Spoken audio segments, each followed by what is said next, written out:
Hi, today we're going to be downloading and installing Microsoft OneDrive so that we've got a direct connection between our local computer and OneDrive in the cloud. It's going to allow us to use OneDrive as a folder, just like any other folder on our computer, with one special difference.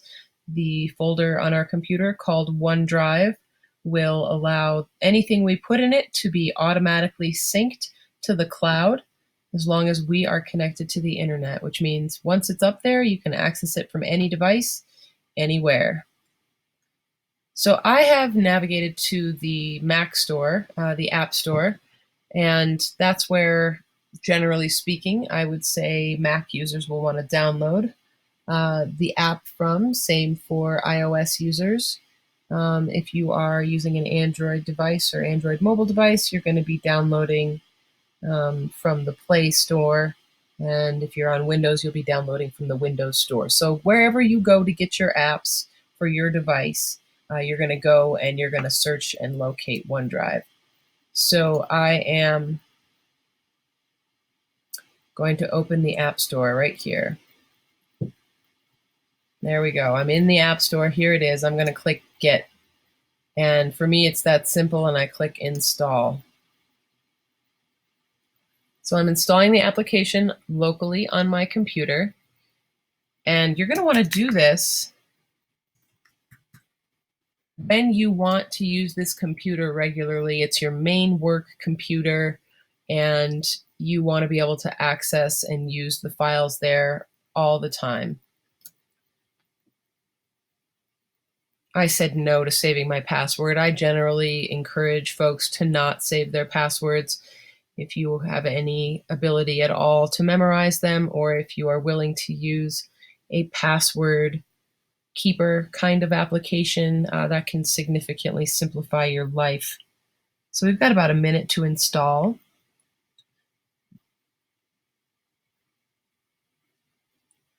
Showing us here in this quick view window a view of the OneDrive Contoso, which is the OneDrive that Microsoft uses for demonstrations. And then it's also showing up here the clouds that appear when you install OneDrive. It says OneDrive is up to date, which is what happens when it is done uploading all your content that you put into it from your computer, and it is done downloading all the content that was added before you installed it from the web browser. So it's basically, that's what a sync is. You're syncing or synchronizing the contents of both locations so that they're the same and easily up to date. Next frame here.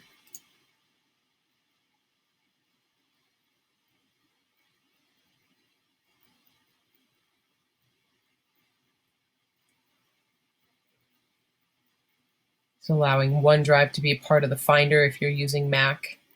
If you're using Windows, it's a little more integrated, and OneDrive is actually probably already installed on Windows 10. So if you just simply search for OneDrive there, you should have no problem, and it'll ask you to log in using your Microsoft Office account, and you will go through that process, which is a little bit different. So I've got open here, but I am just going to pop through these really quick. But I guess we're going to do this together anyway.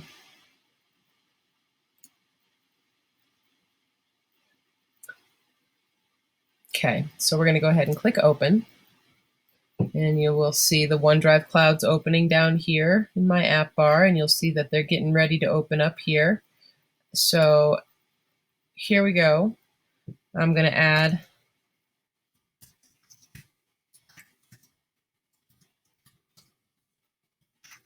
my email address for work,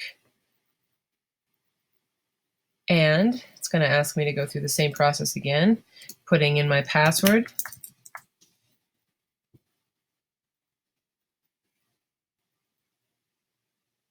So this is your OneDrive folder, which doesn't really mean anything, but it says choose the location for your folder. And me, personally, I go deep into my root. I go to the home, the user, and save it there. because I'm never going to mess it up there. The problem with putting it on your desktop is you might move it. And when you move it, you really fudge with all of the settings and could disconnect the folder without noticing it. So this is the safest place to put it. And here's the link to where it'll be. OneDrive Taos Schools folder is in Kat's home, and there's the folder name. So you say next, and this is the little image we saw over here a second ago. Do you want to sync everything, or do you want to only select what you have syncing? This is totally up to you, but if you deselect sync all files, it means that you're going to have to remember your organizational structure and which things you want to sync and which things you don't want to sync. I'm actually going to deselect these for myself because these attachments and email attachments, I'm also not going to sync my notebooks. You just have to think that everything you sync takes up space, and it takes up space directly on your computer. If you don't have a 1 terabyte drive on your computer, then you're really going to have to start choosing specific folders to sync, because otherwise the size of your OneDrive will perhaps outweigh the size of your computer's hard drive or your phone's drive. So I deselected this, but in general, I do recommend that people select to sync all files and folders so that they don't have to think too much about what it is they are and are not taking. You can always change this in settings later. So it's going to do 1.5 gigabytes of data. It's going to download that to my computer because that's what's in my OneDrive in the cloud. So the remaining space on my computer, it gives me a little update, is 1,429 gigabytes. So I have a 2 terabyte device, and I am adding 1.5 gigabytes to it. So I'm in no particular harm. I'm going to go ahead and do this. This is a really important checkbox along the way if you are installing OneDrive. This is the box you check, and I am going to tell you very clearly to check it, that you open at login so your files sync automatically. This is like a no-brainer, but if you don't know what you're looking for when you're installing, you might leave that unchecked. Basically, the reason you have OneDrive is so that any files you make in there, change in there, update in there, are going to be automatically updated as soon as is reasonably possible, which means as soon as you're connected to the internet. Otherwise, you're not backed up, and you don't necessarily have access to your latest versions in OneDrive, which is the whole point of installing this folder, connecting it to the cloud so that you know that it's always there, always backed up. So I'm going to go ahead with this box checked, say open my OneDrive folder. And here it is. It appears right in the root of my computer. There's all my files, and here is my OneDrive file. And even though it's tiny, you can see that it has a little set of clouds on it. So now it is currently uploading. You'll see this filling in with stuff. And then right here is the OneDrive icons. And right now you'll see it's got a little refresh type symbol with 2 arrows cycling each other. That is exactly what it is doing. That means it is currently synchronizing. It is syncing the data from my OneDrive in the cloud down to my OneDrive folder on the computer. And what we're going to do here is make my life a little easier, because this is my big main folder. I'm going to put everything in it that pertains to my work because I want to be able to access it and have it backed up. So I'm going to, in this case, click Control or right-click and Control-click on that folder, and I am going to make an alias.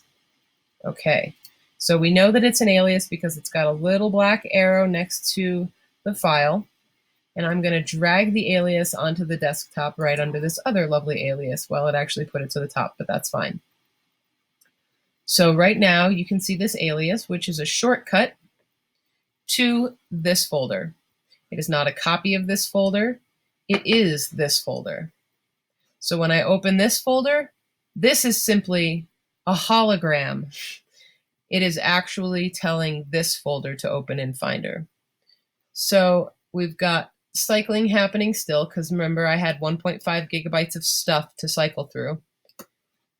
and here's my folder. If I click it, it opens right here. And you can see that this is not on my desktop. So you can know for sure that this alias does not represent a folder that lives on my desktop. It represents the folder that lives in the root of my user, along with the other root folders like applications, desktop documents, downloads, Dropbox. Well, not everyone has Dropbox, but the default movies, music, and pictures files as well. So here it is, deep in the heart. I'm never going to move this. Even if I throw this over here or accidentally trash it, nothing's going to happen to this good old folder hidden deep in the heart of my computer. So that is the process for installing OneDrive on the computer.